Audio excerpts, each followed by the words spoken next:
Dengan demikian tentunya saya dengan sukacita seperti Pak Erlangga juga dalam berbagai kesempatan saya ikuti juga membuka diri untuk bergabungnya antar kekuatan politik, bergabungnya partai-partai politik. Kami juga yang saat ini terus membangun kebersamaan dengan koalisi perubahan juga tentu membuka diri. Karena ini negara besar, tidak mungkin satu dua elemen saja yang berbuat dan berperan.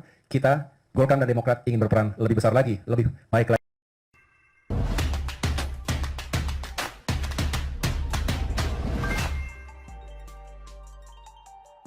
Kalau cerdas, AHY sebaiknya tinggalkan koalisi perubahan, terus join dengan Golkar, ditulis oleh Widodo SP di siwar.com. Bertemunya Erlangga Hartarto dan SBY juga sempat bertemu AHY membuka peluang koalisi antara Golkar dan Demokrat. Meski kata sepakat tampaknya masih agak jauh, tetapi penjajakan ke arah sana mungkin akan membentuk kekuatan baru pasca deklarasi Ganjar Pranowo sebagai capres pada 21 April 2023 yang lalu. Jika menyimak statement AHY yang seolah mengamini ucapan Erlangga bahwa pihaknya menolak penggunaan politik identitas demi kebaikan bersama pada Pilpres 2024 nanti, sepertinya AHY dan Demokrat sedang menyiapkan tindakan ancang-ancang buat minggat dari koalisi perubahan yang semula digagas oleh Nasdem. Alasan pertama tentu belum ada kejelasan siapakah yang akan diusung sebagai cawapres Anies karena masih terjadi tarik ulur yang cukup alot di antara mereka sendiri. Nama AHY meski sempat ditawarkan, tetapi tampaknya sukar mendapat restu Anies yang kabarnya diberi keleluasaan buat menentukan siapakah cawapres pendampingnya.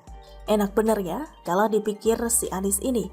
Kader partai bukan, dapat dikas sebagai bakal capres dengan mudah, juga diberi keleluasaan memilih pendamping. Itu kalau elit partai koalisinya setuju sih, namun tampaknya susah melihat SBY merestui koalisi itu akan berjalan dengan tanpa AHY dalam paket calon pemimpin yang akan didaftarkan ke KPU. Alasan kedua, masa depan AHY akan tampak suram kalau tetap join dengan koalisi perubahan. Dengan potensi kumpulnya penggiat taktik politik identitas hingga ahlinya surga neraka di kubu tersebut, maka citra AHY dan Demokrat bisa sedikit tercoreng. Apalagi setelah AHY mengklaim dirinya menolak politik identitas digunakan pada Pilpres 2024 nanti.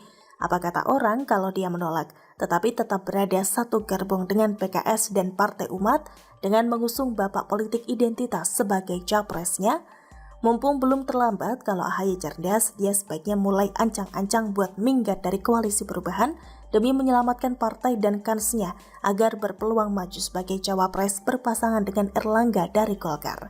Jika nantinya koalisi gagal terbentuk pun, AHY masih bisa bergabung dengan koalisi lain seperti Gerindra yang setidaknya akan membuat citra AHY dan Demokrat tidak seburuk kalau memaksakan diri tetap berada di barisan bersama Nasdem dan PKS. Jadi bagaimana sekarang?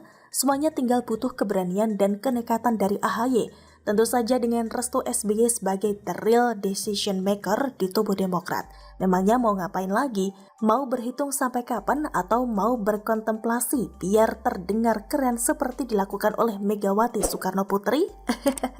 Begitulah kira-kira. Bagaimana menurut Anda? Golkar mempunyai filosofi yang sama dengan Partai Demokrat. Tadi disampaikan Partai Golkar dan Demokrat pernah bersama di tahun 2004 sampai 2014, dan tentu kebersamaan itu mempunyai sejarah yang sama-sama kita pahami bersama dan punya pengertian. Dan ke depan Partai Golkar dan Partai Demokrat sepakat bahwa pemilu itu bukan winner take it all.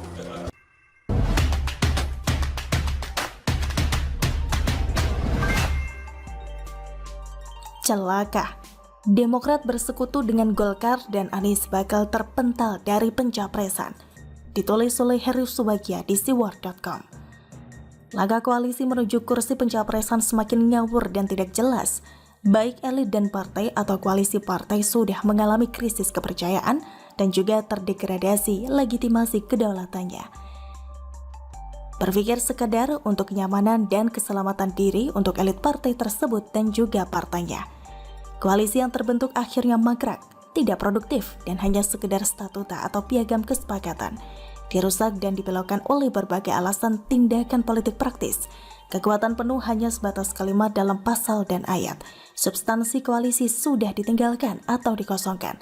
Koalisi partai diakui jika saat ini sedang galau dan tidak jelas eksistensi dan pengaruhnya, baik untuk anggota dan juga relasi dengan partai lain atau koalisi partai lain. Wadah politik besar rusak, tidak seindah yang dibayangkannya dan diharapkan. Tiba saatnya mereka membuat sekoci sendiri dan siap tinggalkan perahu koalisi lama. Jika kita amati tingkat kerentanan dan kegagalan sebuah koalisi partai berakar dari beberapa faktor utama. Pertama, motif melakukan koalisi didasari kepentingan darurat atau sesaat. Kemudian, penyatuan isu dengan menggunakan isu yang tidak produktif dan pengajuan paket pencapresan masih rentan terjadi perebutan berdasarkan ego bukan rasionalitas. Pokok utama mereka rentan pecah kongsi berakar dari hal pokok dan kemudian didukung atribut tambahan. Maksudnya, perimbangan substansial yang harusnya dijadikan dasar penyatuan koalisi ternyata tidak ada. Contoh kasus ini terjadi di koalisi perubahan yang digagas oleh Demokrat, PKS, dan Nasdem. Tiga partai ini landasan kuat untuk penyatuan utama sangat rapuh. Dari awal mereka bergabung sudah menyatakan posisinya berlawanan dan siap mengkritik pemerintah yang sedang berjalan. Mereka, tiga elit partai, menganggap jika dagangan isu oposisi akan laku dan masyarakat mendukung. Ternyata gagal, lingkungan politik tidak merespon dengan baik. Akhirnya terjadi krisis dengan tidak ada perekat isu sebagai lawan bersama. Apa yang sedang menimpa hari ini terhadap beberapa koalisi partai yang sudah terbentuk, nyata-nyata sedang eksistensinya sedang diuji dan keseluruhan koalisi partai sedang dalam tataran keseimbangan baru. Kekuatan politik yang tadinya terpolarisasi oleh blok koalisi partai pada akhirnya diprediksi akan pecah atau tereduksi menjadi organ lebih kecil. Pemicunya tentunya terjadi ledakan politik dahsyat yang sangat cepat dan mendadak dan tidak terprediksi oleh anggota dan juga koalisi partai. Apa yang sedang menimpa dan dilakukan oleh Ketua Umum Partai Demokrat Agus Harimurti Yudhoyono atau AHY bersama Ketua Majelis Tinggi Demokrat Susilo Bambang Yudhoyono atau SBY menggelar pertemuan dengan Ketua Umum Partai Golkar Erlangga Hartarto sebagai fenomena baru dalam relasi dan transaksi sebuah kepentingan politik terbaru. Golkar dan Demokrat sedang dalam penjajakan serta komunikasi politik. Ini bisa dianggap sebagai bagian dari pengkhianatan dan penghinaan bagi partai dan juga koalisi partai yang sudah terbentuk. Hanya saja dalam spektrum kepentingan politik yang dilakukan elit Golkar dan Demokrat justru mengabarkan realita hubungan politik yang sesungguhnya mendekati kontestasi politik. Urgensi sebuah komunikasi politik secepatnya dilakukan sebagai bagian dari adaptasi dan pemutakhiran agenda dan kebijakan kepentingan politik masing-masing.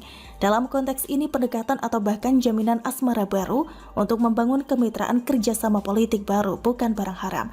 Tidak ada kata pengkhianat atau pembelotan dari koalisi partai. Dikutip berita dari detik.com, 29 April 2023 dikatakan, juga pertemuan Erlangga Hartarto dan Agus Harimurti Yudhoyono memungkinkan terjadinya kerjasama politik baru. Berita tersebut sempat ditanyakan ke AHY saat menggelar konferensi pers usai pertemuan. AHY bilang semua